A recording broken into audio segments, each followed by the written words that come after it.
نادر کا معنی دیکھنے والا، یہ درست ہے، لیکن حاضر اللہ کے شان شان نہیں ہے۔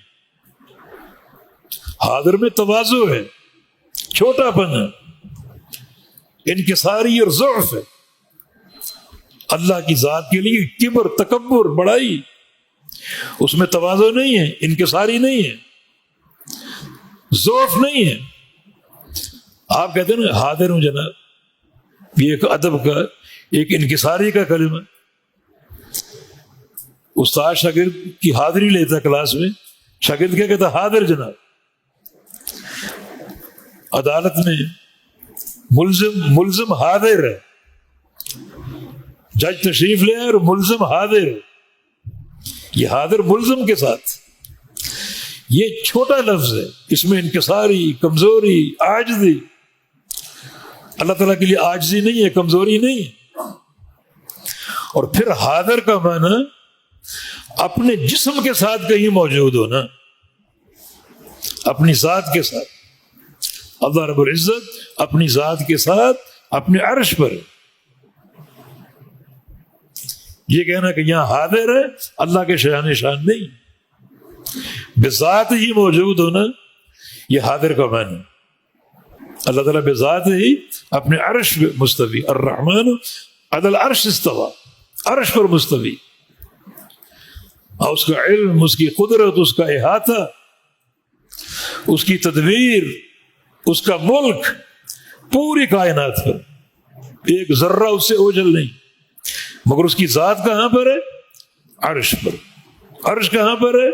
ساتویں آسمان کے اوپر۔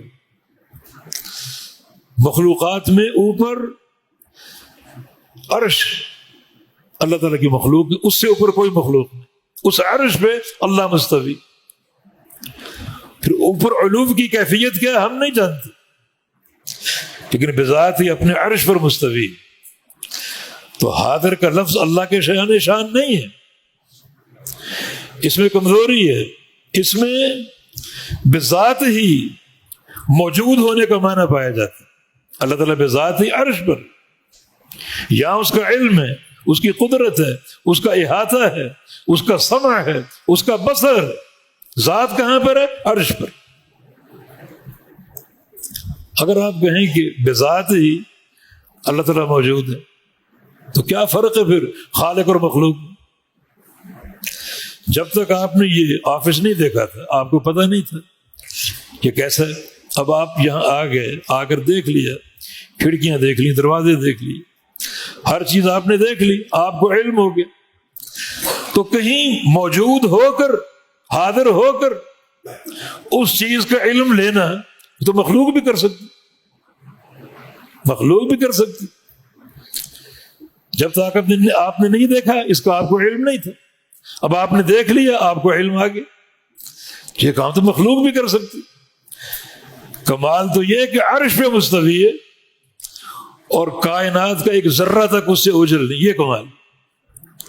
کہیں پہنچ کر اس کا علم لینا یہ کمال نہیں، یہ تو مخلوق کا کام ہے۔